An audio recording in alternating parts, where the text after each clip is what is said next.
오늘도 하나님께서 저와 여러분에게 주시는 말씀은 창세기 12장 1절 이하의 말씀을 통하여 믿음의 조상 아브라함을 보라 하신다는 말씀의 제목으로 하나님의 말씀이 전부될 때에 하나님의 목적, 계획, 뜻이 잘 들려져서 그 말씀에 순종할 때 주시는 참복을 마음껏 누리시는 저와 여러분 되기를 주의 이름으로 축원합니다.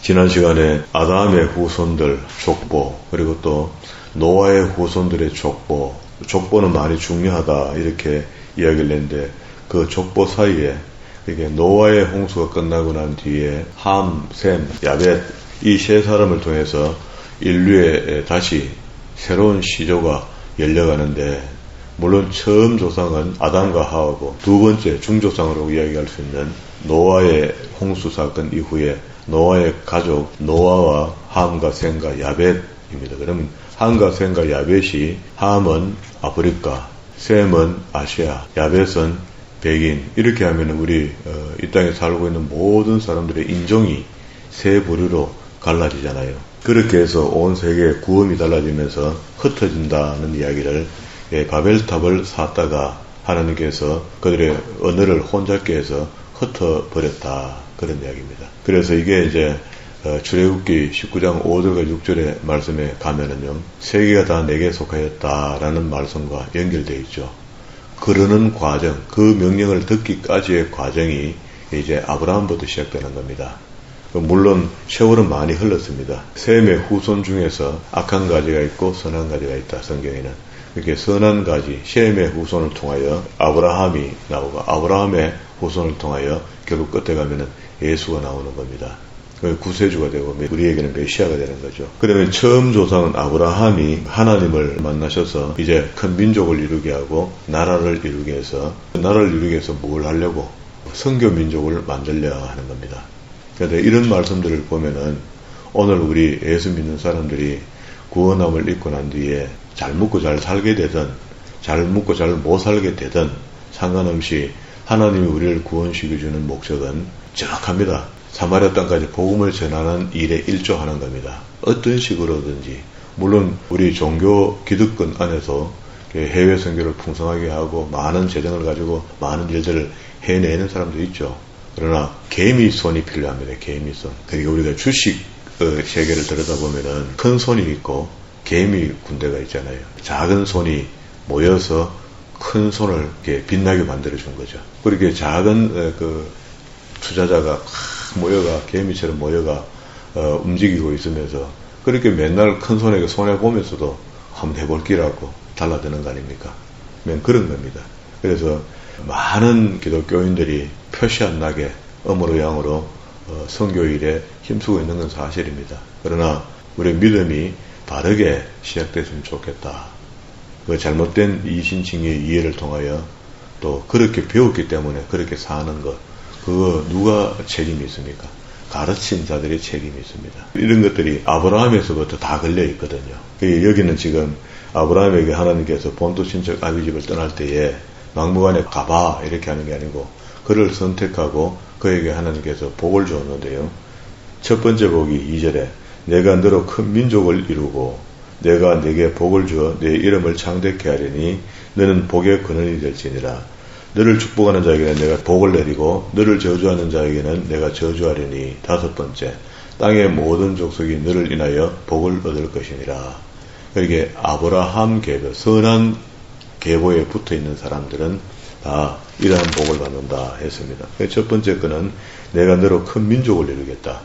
이게 민족을 이루고 나라가 되어야지 선교 민족이 되는 거죠. 두 번째, 복을 주어 내 이름을 창대케 하겠다. 아브라함의 이름이 창대케 됐죠. 세 번째, 너는 복의 근원이 된다. 믿음의 조상이라는 수식을 갖고 있잖아요.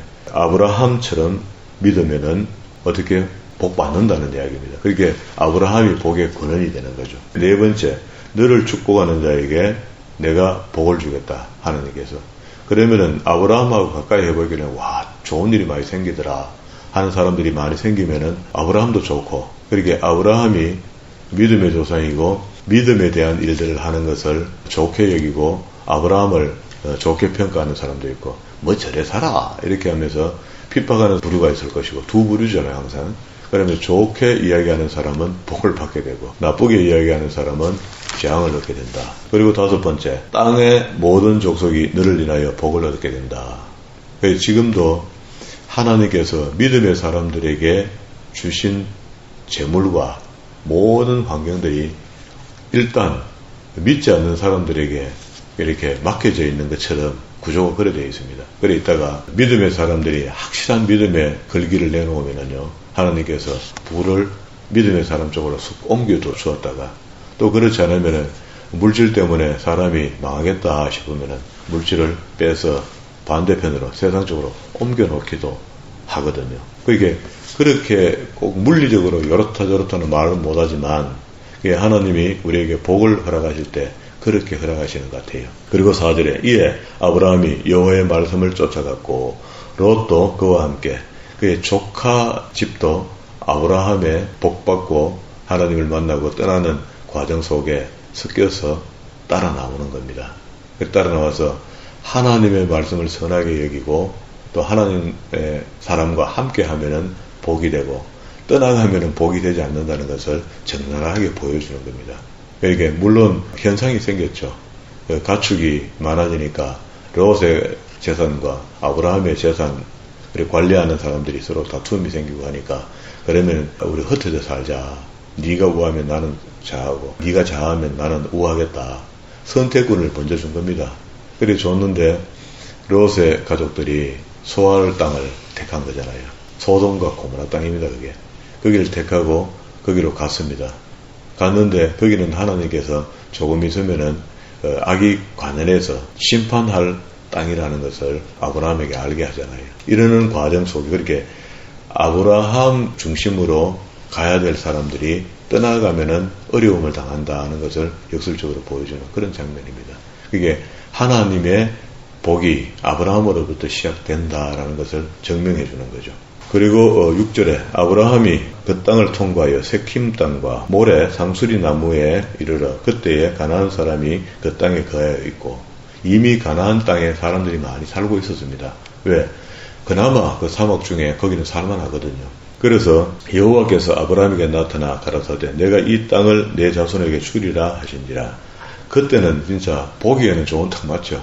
그리고 그걸 어떻게 안에 사람들이 다 살고 있는데 그걸 다 어떻게 하나님이지만 나한테 주실 수 있겠노 이런 생각이 들었을 수도 있고 믿음이 없으니까 그냥 흘려 들을 수도 있을 겁니다. 아브라함이 그때 나타나신 여호와를 위하여 그곳에서 단을 샀고 단을 산 거 보니까 아브라함에게 하신 말씀을 아브라함이 다 믿었던 것 같아요. 그래서 그걸 내가 복 준다 하시는 여호와께 단을 예배를 했다. 제사를 드렸다. 자, 거기서 베델 동편 산으로 옮겨 장막을 치니 선은 베델이요 동은 아이라. 그가 그곳에서 여호와를 위하여 단을 샀고 여호와의 이름을 부르더니 점점 남방으로 애굽 쪽으로 내려가고 있습니다. 내려가고 있는 그 땅에 기근이 생겼어요. 기근이 생겼을 때에 유대인들은 어떻게 살아야 된다 하는 것이 레위기 법 속에 있거든요. 법 속에 있는데 아무도 여기서부터 시작된 어떤 관습들이 하나님께서 그걸 좋게 여기시고 잘 정리해서 법 속에 넣어준 것 같아요. 처음에 준 땅은 어디입니까? 가나안 땅이죠.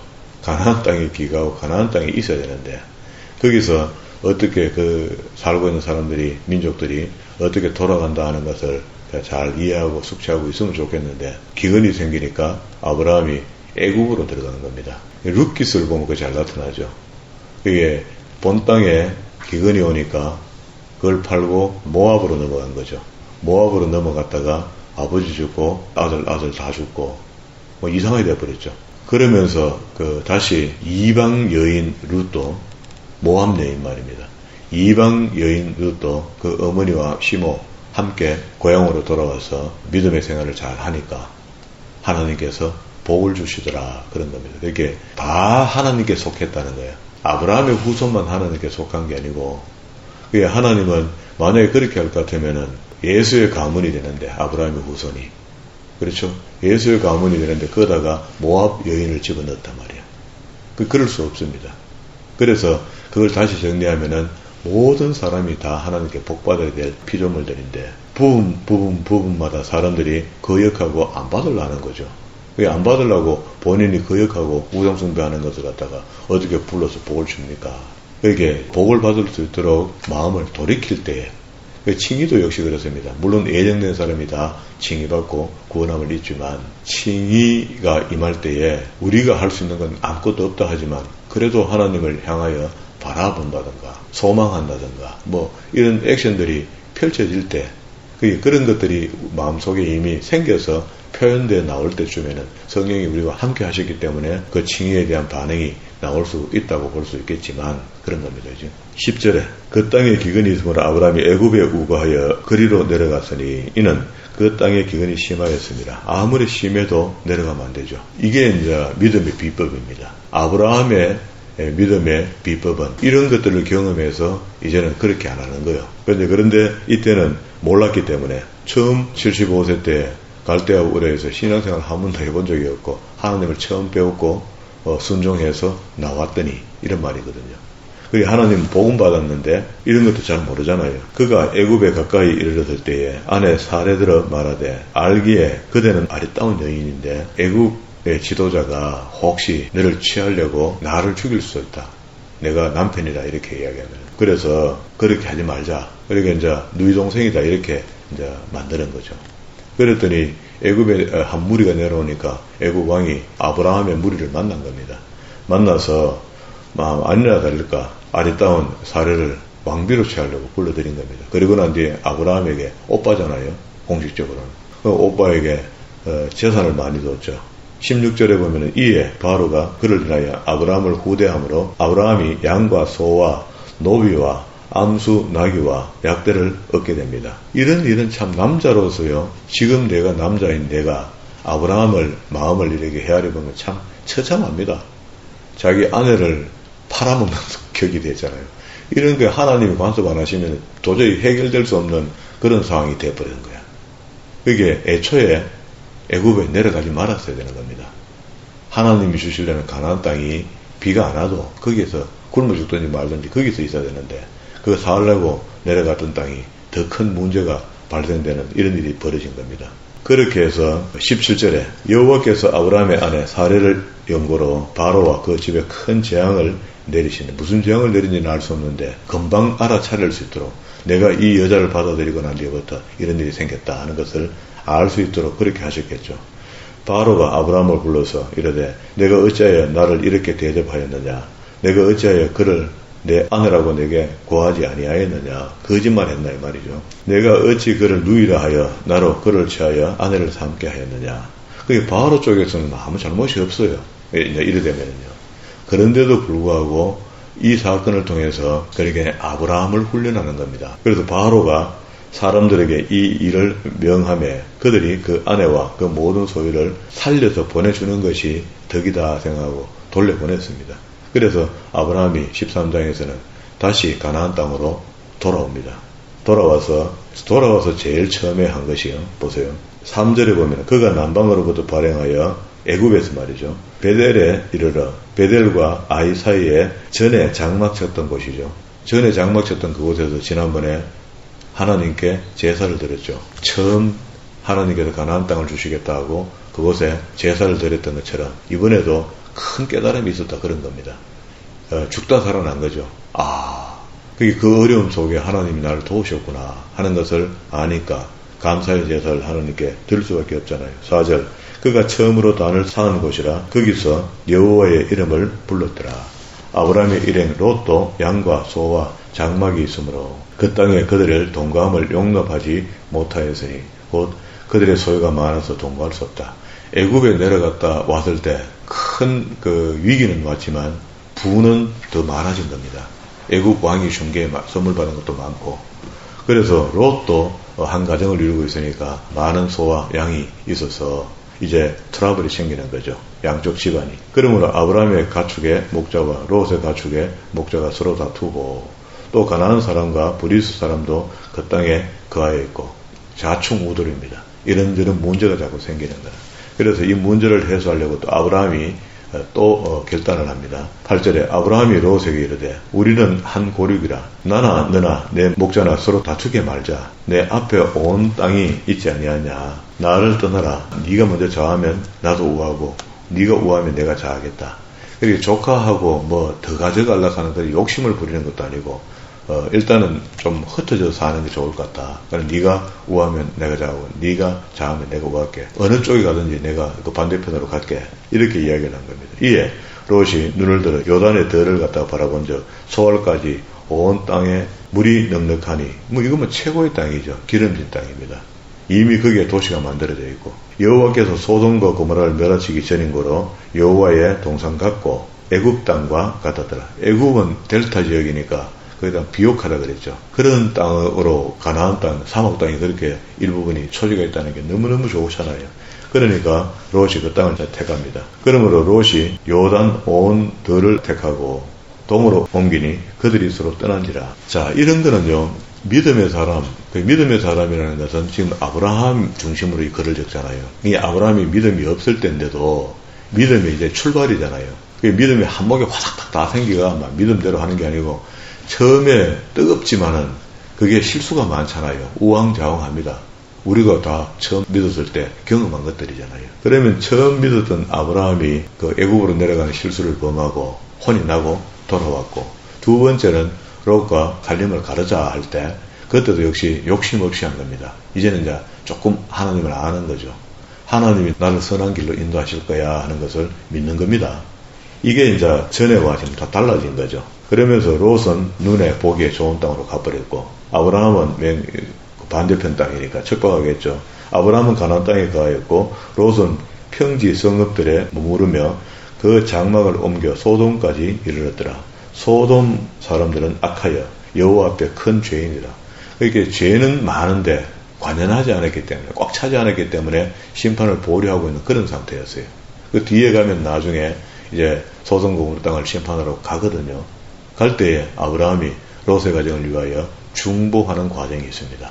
그런데 여기서는 이제 일단 좋은 땅을 조카에게 준 것으로 아브라함이 마음에 뿌듯하기도 하고, 마음이 이제 편하죠. 그렇게 하면은요. 그런데 세상적으로 하는 방법으로 편한 것과 믿음으로 하는 방법으로 편한 것은 다른데, 그런 것들도 아무도 아브라함에게 경험하는 것 같아요. 우리도 신앙생활 하면서 이런 경험들에 기로에 걸릴 때가 많잖아요. 그런데 보면 거의 다 롯처럼 육으로 보기 좋은 곳으로 향하여 그걸 붙들게 됩니다. 이럴 때에 하나님의 뜻이 평소에 나에게 어떻게 역사하며 어떻게 나타나는가를 알고 있다면 좋은 판단을 하게 될 것이다. 평소에 하나님과 대화하는 법을 알고 있어야 됩니다. 느낌으로도 알고 있어야 되는 거예요.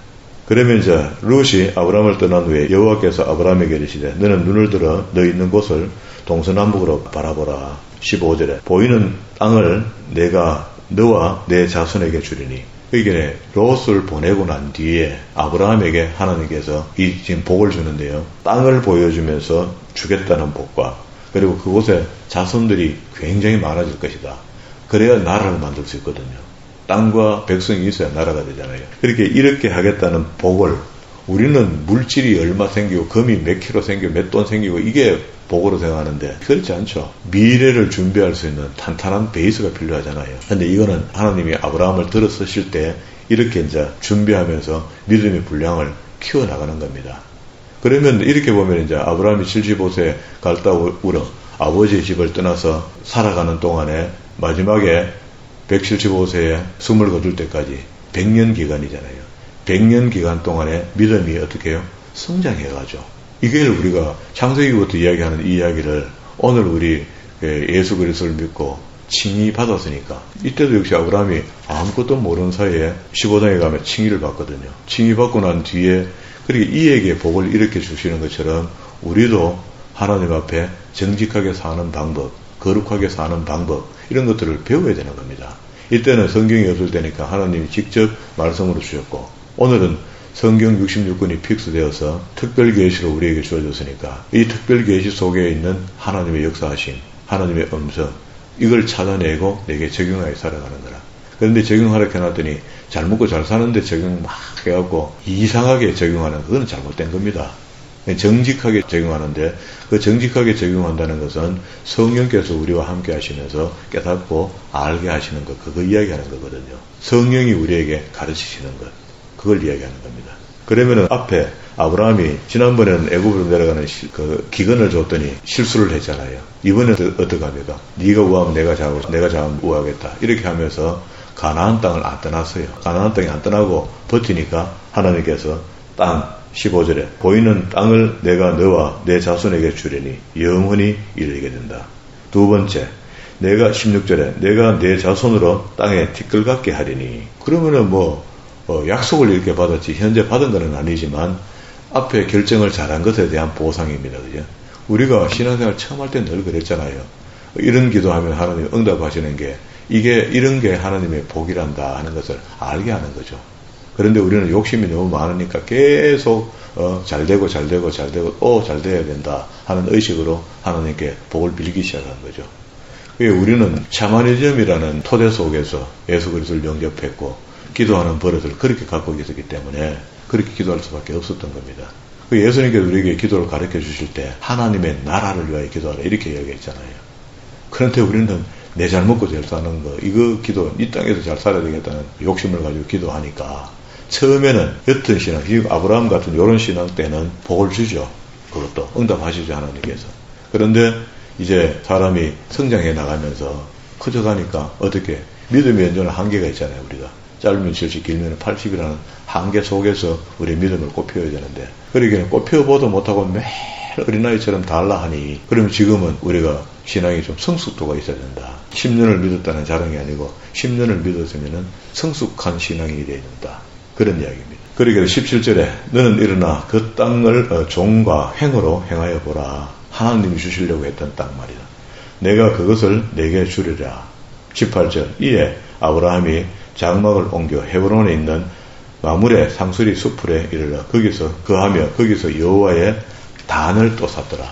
아브라함의 버릇이 참 좋다 그죠. 이런 정도의 어떤 속성이 있으니까 하나님께서 특별히 불러서 들어 서시는 겁니다. 이걸 언제쯤 되거든 나한테 제사해야 된다 이렇게 가리킨 거 없거든요. 그런데 상황이 보니까 하나님께서 나에게 주신 게 이만큼 많고 보란 대로 보니까 끝도 없는 땅이고 이야 이렇다면은 그 주신 하나님께 아직 안 받았잖아요. 땅도 안 받았고 말만 받은 거잖아요.